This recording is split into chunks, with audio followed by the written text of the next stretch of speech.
यशवह मशिय्याह के महान और सामर्थ्य नाम में मेरा आप सबको शालोम प्रिय चीजों। मेरा यहोवा अब्बा आप सबको बहुत सारी आशीषें और बरकतें दे। और मैं धन्यवाद देता हूँ अपने यहोवा अब्बा का, उसके बड़े फजल, उसकी बड़ी दया के लिए, जिसके वसीले से प्रिय चीजों हम यहोवा अब्बा की पवित्र हजूरी में हैं। आज यहोवा अब्बा के पवित्र कलाम से बहुत सारे भेद की बातों को सीखकर उसके पवित्र नाम को जलाल देने के लिए प्रिय चीजों, तो आए हम इजराइल के लिए, यरूशलेम के लिए प्रार्थना करें कि मेरा यहोवा अब्बा इजराइल को, यरूशलेम को शलोम की आशीषें दें और इजराइल की जो खोई हुई भेड़ें हैं वो यशवह मशिय्याह के नाम से बचाई जाए, उद्धार पाएं। और मेरा यहोवा अब्बा इजराइल का, यरूशलेम का और सारे जो यहोवा के ऊपर विश्वास करते हैं उन सबका उद्धार करे। आप सबको यहोवा बहुत सारी आशीषें और बरकतें दे प्रिय अजीजों। तो आज का जो विषय है हमारा प्रिय अजीजों, जिस विषय के ऊपर आज हम गौर करेंगे वो है उकाब की जवानी का भेद। आज हम उकाब की जवानी के विषय में गौर करेंगे। बाइबल क्या कुछ उकाब के विषय में बयान करती है प्रिय अजीजों, और ये विषय बहुत ही आशीषों से भरा हुआ है। जब आप इस पूरी स्टडी को ध्यान से सुनेंगे, आप अपने आत्मिक जीवन में बहुत सारी आशीषों को पाएंगे और आपकी जो आत्मिकता का जीवन है वो यीशु मसीह में और भी ऊंचाइयों के ऊपर बढ़ेगा। प्रिय अजीजों, यहोवा आप सबके साथ, आप सबको बहुत सारी आशीषें और बरकतें दे। यदि आप बाइबल को ध्यान से पढ़ते हैं तो लिखा है निर्गमन 19 अध्याय 4 वचन के अंदर कि यहोवा ने कहा कि तुमने देखा कि मैंने किस प्रकार से मिस्रियों के साथ किया कि तुमको मानो उकाब पक्षी के पंखों पर चढ़ाकर अपने पास ले आया हूं।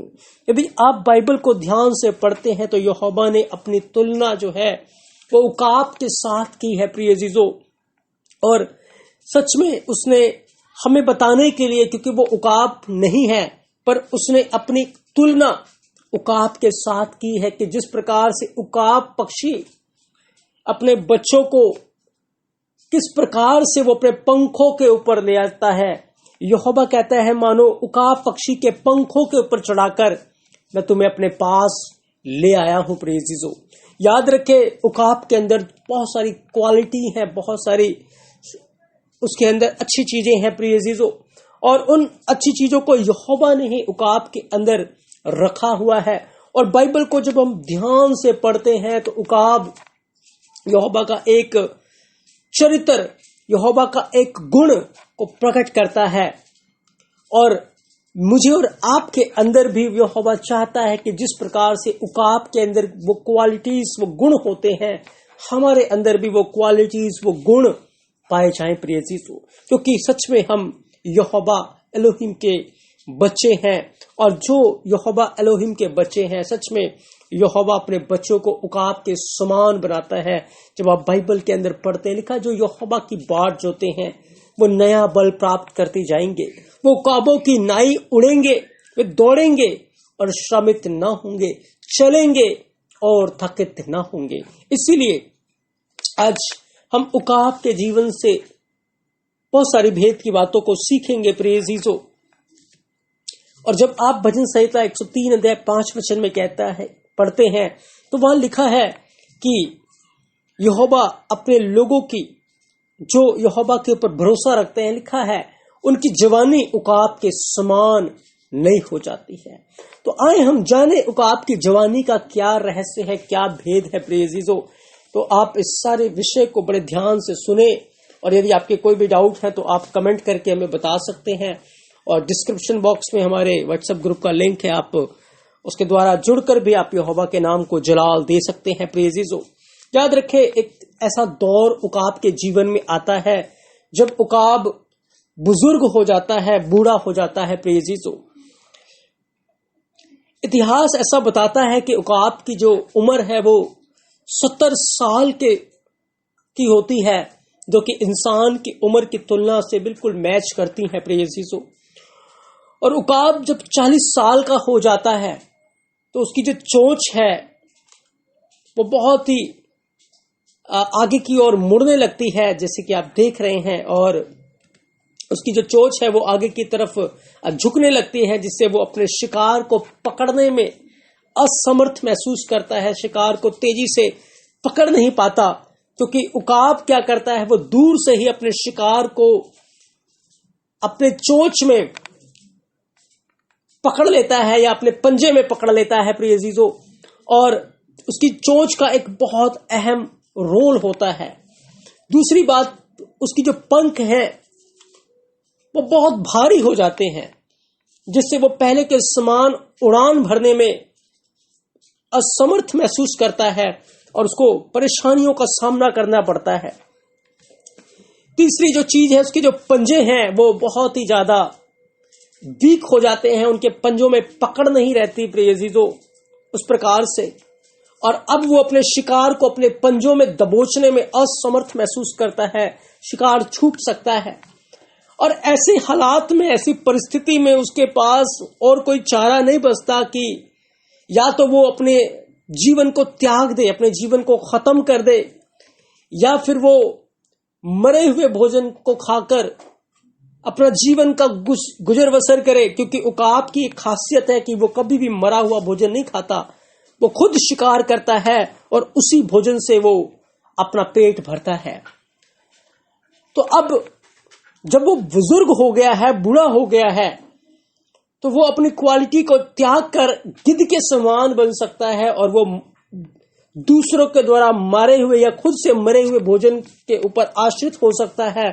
और तीसरा जो उसके पास रास्ता है प्रिय अजीजों, वो है कि वो संघर्ष करे, वो अपनी जवानी को नहीं करे, और उस जवानी को नहीं करने के लिए वो क्या करता है प्रिय अजीजों, वो एक ऊंचे पहाड़ के ऊपर चला जाता है, और ऊंचे पहाड़ के ऊपर जाकर वो सबसे पहले अपनी चोंच को किसी पत्थर के ऊपर मार मार कर उसको तोड़ देता है।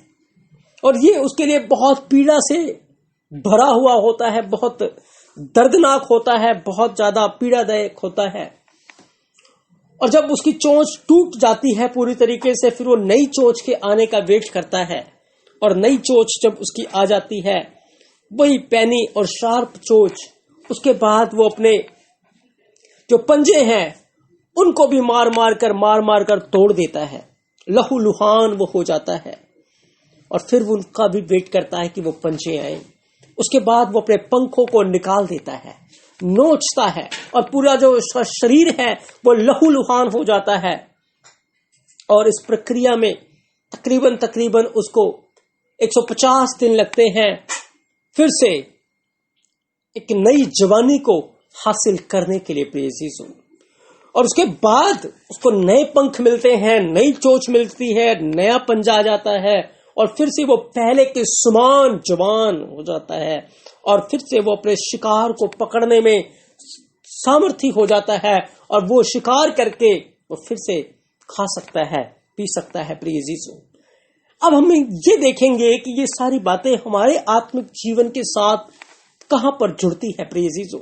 याद रखें, बाइबल बताती है कि जो यहोवा की बाट जोएंगे वो उकाबों की नाई उड़ेंगे, क्योंकि उकाब जो है उसका उड़ान और पक्षियों से बिल्कुल भिन्न है प्रिय अजीजों। उकाब के विषय में लिखा है कि हमारी जो जवानी है वो उकाब के समान हो जाएगी। याद रखें प्रिय अजीजों, चोंच जो है वो हमारे मुंह की ओर इशारा करता है, वो हमारा मुंह है, और मुंह जो है वो कलाम की मनादी करने की ओर इशारा करता है, कलाम के विषय में बोलने की ओर इशारा करता है, यहोवा के वचन की प्रशंसा करने की ओर इशारा करता है। जब यीशु मसीह जंगल में थे, बियाबान में थे, शैतान उनको परखने के लिए आया, यीशु मसीह ने अपना मुंह खोला और कलाम से शैतान को मात दे दी, उसने हरा दिया प्रिय अजीजों। पंजे जो है प्रिय अजीजों वो हमारे पांव की ओर इशारा करता है, और पांव में बाइबल बयान करती है सुसमाचार की जूती को पहना दिया गया है। और जो पंख है प्रिय अजीजों वो हमारे प्रार्थना और आराधना के जीवन की ओर इशारा करता है, क्योंकि जब हम आराधना करते हैं, प्रार्थना करते हैं, तो हम स्वर्गीय स्थानों में पहुंच जाते हैं, यहोवा की हजूरी में होते हैं, क्योंकि ये आराधना और स्तुति के पंख है प्रिय अजीजों। पर क्या होता है जब परिस्थिति हालात हमारे जीवन में आता है, और जब परिस्थिति हालात होता है तो धीरे धीरे हमारे मुंह पे जो यहोवा का कलाम है जो हम फटाफट कलाम बोलते हैं, वचन बोलते हैं, एक दूसरे से वचन से बात करते हैं, एक दूसरे को कलाम देते हैं, वचन से बातें करते हैं, वो धीमा होना शुरू हो जाता है। धीरे धीरे हमारे जो सुसमाचार की जो जुती है वो धीमा होना शुरू हो जाता है। उसके अंदर जो पहले के समान ताकत थी वो खत्म होने लगती है। क्या होता है प्रिय जीजो, हमारी प्रार्थना का जीवन, हमारी आराधना का जीवन सुस्त होने लगता है। हमारा आत्मिक जीवन सुस्त होने लगता है जब परिस्थितियां आती हैं, जब तूफान आते हैं, जब हालात आते हैं, जब परिस्थितियां आते हैं, और उस समय हम कॉम्प्रोमाइज कर जाते हैं, समझौता कर जाते हैं पाप के साथ। लेकिन याद रखें, यहोवा ने हमें उकाब की नाई बनाया है प्रिय जीजो। हमें समझौता नहीं करना, हमें कॉम्प्रोमाइज नहीं करना। याद रखें, बहुत बार जब परिस्थितियां, हालात ऐसे होते हैं, जब चेले यीशु मसीह के साथ नाव में सफर कर रहे थे, आंधी थी, तूफान था, और ऐसा लग रहा था चेलों को कि अब हम डूब जाएंगे और खत्म हो जाएंगे। इतनी चमत्कार, इतने मौजजे उन्होंने सुने थे, देखे थे यीशु मसीह के साथ रहते हुए। बाइबल के वचनों को उन्होंने पढ़ा था कि नदियां तुम्हें नहीं डुबा सकती, आग तुम्हें नहीं जला सकती, लेकिन फिर भी उस समय उनका विश्वास डवाडोल हो गया। और अब वो वचन मुंह पे नहीं आ रहे, पर मुंह पर भय की बातें हैं, होठों पर भय की बातें हैं। और उन्होंने यहोशू मसीह से भी शिकायत की कि गुरु, क्या तुझे हमारी परवाह नहीं, हम नाश हुए जाते हैं। हाँ प्रिय जीजो, हमें उकाब के समान उस समय क्या करना, अपने चोंच से, अपने मुंह से ऐसे गलत बातों को हटाना है, उन गलत बातों का खंडन करना है, और फिर से वचन की सामर्थ को लेकर आना है। क्योंकि हम पवित्र आत्मा के द्वारा, हमारी जवानी उकाब के समान होती है। हम हर समय नहीं होते। उकाब तो 40 साल की उम्र में वो अपनी जवानी को नहीं करता है, लेकिन हमें हर रोज नहीं होना है। हमें हर रोज अपने होठों को वचन की सामर्थ से परिपूर्ण रखना है। हमें अपने आराधना और प्रार्थना के जीवन को परिपूर्ण रखना है, बढ़ते जाना है। सुसमाचार की जो जूती हमने पहनी हुई है, सुसमाचार फैलाने में अपने जीवन के द्वारा, अपने कामों के द्वारा लगे रहना है। सुसमाचार सिर्फ यही नहीं है कि हम जाकर दूसरों को बताते हैं, नहीं प्रिय जी, तो हर समय, हर पल जो काम हम वचन से कर रहे, गवाही दे रहे हैं, सुसमाचार को फैला रहे हैं। और जब लोग जो गुनाह में हैं, या जो मसीह को मानने के बाद भी पीछे हो गए हैं, जब वो इन वचन की बातों को सुनते हैं, हमसे देखते हैं, और फिर से जागृत होते हैं, मसीह की ओर बढ़ते हैं, और इसके द्वारा यहोवा का सुसमाचार, यहोवा का वचन फैलता है, ये उसके नाम की मनादी होती है। तो प्रिय अजीजों, जब विपरीत परिस्थितियां आती हैं, विपरीत समय आते हैं, उस समय हमारे चोंच, हमारे मुंह जो है यहोवा के वचन की बातें बोलना छोड़कर और ही बातें बोलती हैं। हमारे प्रार्थना और स्तुति का जीवन डाउन होने लगता है, हमारा सुसमाचार का जीवन खत्म होने लगता है। याद रखें, हम घटने के लिए नहीं, बढ़ने के लिए बुलाए गए हैं। उकाब के समान हमें उड़ना है। याद रखें, उकाब उस ऊंचाई पे उड़ता है जहां कौवे नहीं आ सकते, क्योंकि कौवों की आदत है चोंच मारने की, वो कुछ ना कुछ कहेंगे। उकाब अपनी उड़ान ऊंचाइयों पर रखता है जहां कौवे नहीं आ सकते। वो बादलों के ऊपर चला जाता है जहां इंसान की आंखें उसे देख भी नहीं सकती। याद रखें, विश्वासी को उकाब की नाई उड़ना है, कौवों के साथ नहीं उड़ना। कौवे संसार के लोग हैं प्रिय चीजों, ऐसे लोग हैं जो आपके खिलाफ बातें करेंगे, आपके विरोध में बातें करेंगे, आपको बार बार वो हर्ट करते जाएंगे, या बार बार आपको मसीह के वचनों से हटाते जाएंगे। ऐसे वो संसारिक लोग हैं। पर याद रखें, उकाब अपने आप को उस ऊंचाई के ऊपर मेंटेन रखता है जिस ऊंचाई के ऊपर और कोई नहीं आ सकता। मैं ये नहीं कह रहा कि आप, इसका अर्थ है आप हटकर संसार से अलग चले जाएं, नहीं। हमें अपने आत्मिकता के लेवल को उस लेवल पे जाना है, ले जाना है, जहां पर कोई हमारे विषय में कुछ भी बातें करता रहे, हमें कोई फर्क नहीं पड़ता। जहां पर लोग हमारे विरोध में बातें करें, हमें सताएं, हमारे खिलाफ बातें हों, यहोशू मसीह ने कहा, तुम मगन और आनंदित होना। जब संसार उस बात को लेकर लड़ाइयां करता है, विद्रोह करता है, बाइबल हमें हमारे विषय में कहती है कि हमें मगन और आनंदित होना है, क्योंकि हमारे लिए स्वर्ग में बड़ा प्रतिफल है। क्योंकि हम पृथ्वी के ऊपर नहीं उड़ते, हम स्वर्गीय उड़ान में है प्रिय अजीजों। ख्वाबों की नई उड़ान है हमारी, जो बादलों के ऊपर चले जाते हैं और बादलों के ऊपर स्वर्ग पाया जाता है। हाँ प्रिय अजीजों, हमें उकाबों के समान उड़ना है और उकाब के समान हमारी जवानी जो है वो हर रोज नहीं हो। हमारे प्रार्थना का जीवन, हमारी आराधना का जीवन, हमारे स्तुति का जीवन, हमारे सुसमाचार का जीवन बढ़ते रहना चाहिए, घटना नहीं चाहिए। जब भी विपरीत परिस्थितियां आए, ऐसे हालात आए, ऐसी परिस्थितियां आए, हमें संघर्ष के साथ, पवित्र आत्मा की सामर्थ के साथ घृणित बातों को, नेगेटिव बातों को अपने होठों से हटा देना है। अपने जीवन को प्रार्थना वचन में लौलीन कर देना है और सुसमाचार को फैलाने में लगे रहना है। प्रिय अजीजों, हमारी जवानी उकाब के समान नहीं हो जाएगी। याद रखें, उकाब क्या करता है? उकाब दूर से अपने दुश्मन को देख लेता है और उसकी आंखें अपने दुश्मन के ऊपर लगी रहती हैं और वो आता है और अपने शिकार को पंजे में दबोच लेता है और फिर शिकार पंजे से निकल नहीं सकता। याद रखें, बाइबल बयान करती है हमारा दुश्मन शैतान है और यीशु मसीह ने कहा है, देखो मैंने तुम्हें सांपों बिच्छुओं को पांव तले रोंदने का और शत्रु की सारी सामर्थ के ऊपर अधिकार दिया है, किसी वस्तु से तुम्हारी कोई भी हानि नहीं होगी। याद रखें, हमारा जो दुश्मन है हमारे पांव के नीचे है और उसको दबोच के रखे अपने पांव के नीचे। उसे हटने ना दें, उसे बातें करने ना दें। जब आप अविश्वास में आ जाएंगे, जब आपके अंदर संदेह उत्पन्न हो जाएगा, याद रखें दुश्मन को मौका मिलेगा। लेकिन जब आप विश्वास में परिपूर्ण होंगे, पवित्र आत्मा की सामर्थ से परिपूर्ण होंगे, आपका दुश्मन आपके पंजों में है, आपका दुश्मन आपके पांव के नीचे है, जिसके ऊपर यशवा मसीह ने आपको अधिकार दिया है और वो आपका कुछ भी हानि नहीं कर सकता। याद रखें, उकाब ऐसा पक्षी है जो सांप को अपने पंजों में दबोच लेता है और सांप से उसकी कोई भी हानि नहीं हो सकती।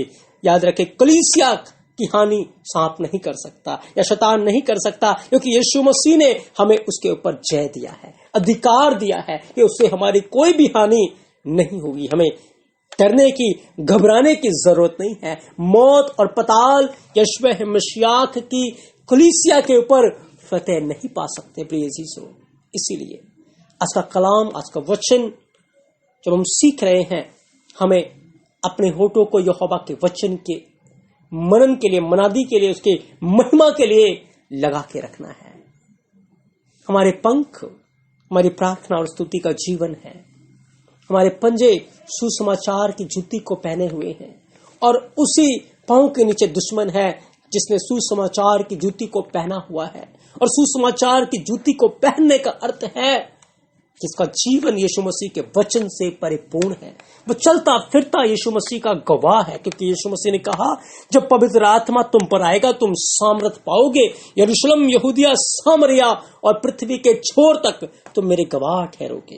हाँ, जब तुम चलोगे लोग जान जाएंगे तुम मसीह हो। तुम्हारी बातें, तुम्हारा चाल चलन, तुम्हारे वस्त्र, तुम्हारे काम मेरे विषय में गवाही देंगे। हाँ प्रिय यीशु, हमें अपने इस काम को में बढ़ते जाना है। हमें इस काम को करते हुए बूढ़े नहीं होना। बेशक से शरीर में आपकी उम्र बढ़ जाएगी, लेकिन आत्मिकता में आप हमेशा जवान रहेंगे।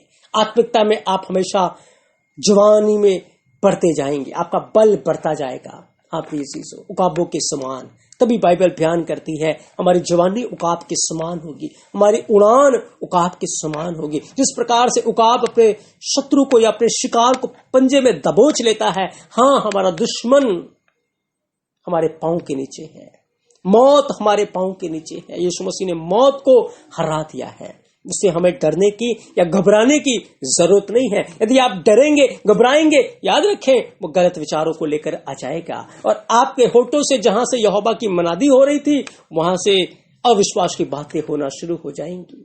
आपके प्रार्थना का जीवन डाउन होना शुरू हो जाएगा। आपकी सुसमाचार की जूती फिर से पुरानी होनी शुरू हो जाएगी। इसलिए प्रिय अजीजों, याद रखिए आपको संघर्ष करना है। यहोवा आपके साथ है, यशवा मसीह आपके साथ है।